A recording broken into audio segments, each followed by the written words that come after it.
education is actually my third career, so I'm a little late to the education game, but because I've had experience in the business world, I think I brought a different flair to the classroom. I really thought technology was important right from the get-go because I worked in a paperless office that we did everything online. I was doing asynchronous training, very early on, way before education was talking with those terms. But I think that it brings what I saw in the business world, bringing it into the classroom, helped students see those real life experiences. So as I was doing things in the class, I thought it was the norm, but I was learning that, hey, we've never done it this way before, or we never thought to tie computer science to the writing process, anything along those things. I was an English teacher. I taught sixth grade all subjects at some point. By the time I left the classroom, I was just teaching English, but I taught it all through the computer science lens. And I think that really, that's what my writing is about those experiences and what it looks like when you tie in real world to classroom. Good one.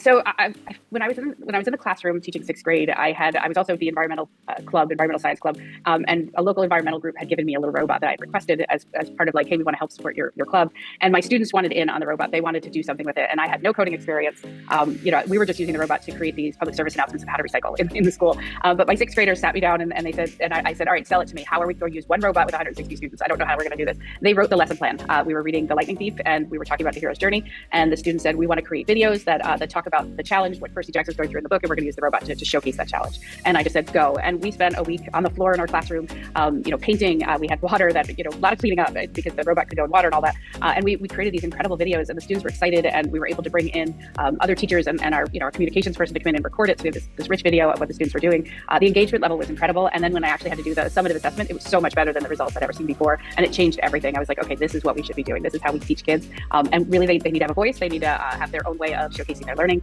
And we need to expose them to things that are beyond the traditional things you see in a classroom. Oh, there's so many really good books. This past year, I guess the past few years, we've really been talking about AI. So I think I'm going to stick to an AI book for this one. It's The Perils and Pitfalls of AI in Education. I might have the title a little bit wrong. It's by Ken Shelton and Dee Lanier.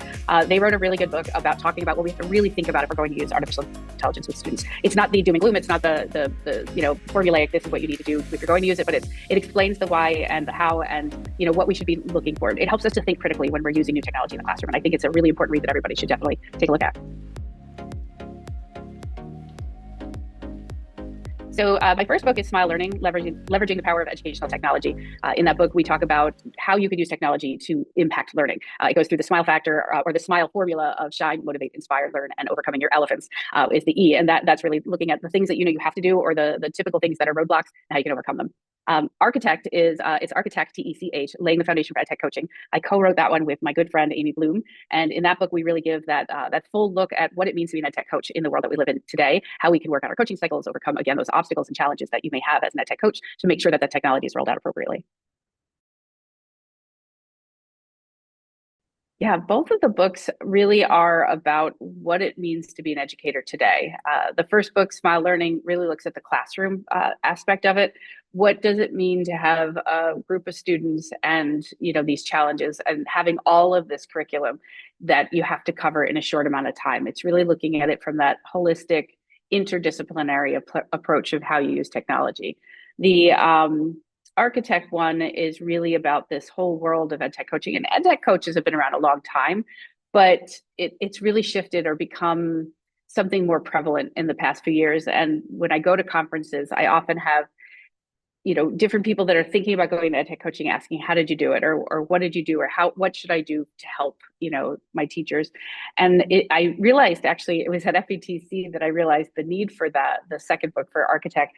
I was doing a session on how to make really good PD, and that was a much better title. I don't remember exactly what I called it, but they were literally rolling chairs from other rooms into my room because there were so many people that wanted in to listen. And I don't think it was me, I think it was the content because they were so engaged in what we're doing on how you introduce a new topic. How do you build community? How do you put together PD that people walk away and actually will put it into action? And that's what we wanted to do when we set out to write Architect. And I wouldn't have been able to do it without Amy. She's a amazing supervisor for her edtech coaches in Buffalo, New York. And she really focuses on that building of a community and that cycle of coaching. She has her own formula that she uses that we explain in the book. So I think that it's all about what's really important right now in education. Yeah, so SMILE learning, like I said, goes through that SMILE formula. So you're going to learn ways that you can use technology to shine the light on the student's strengths, to motivate students to see the potential within themselves, to inspire them to see beyond that potential, to experience new things, to continue to learn, and then really to take a look at the things you have to do, whether it's state testing or following a scripted program or whatever it is, how you can use that, what you have to do, but wrap it into a package that's really going to make sure that students are learning the best they can. With architect, the key takeaway is that really it's about building relationships, and it's the foundation of everything that we do, is making sure that the people that are around us feel that they belong, that we're making sure that they're part of the community and that they know that they're valued.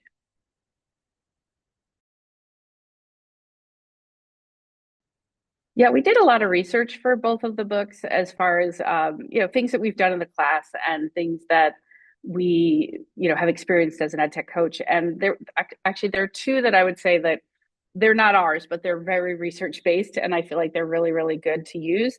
One is Liz Kolb's work around the triple E formula, where you look at whether or not the technology you're using is actually affecting the lesson in a positive way or it's a distraction. So sometimes that's a good foundational piece to say, all right, am I using technology effectively?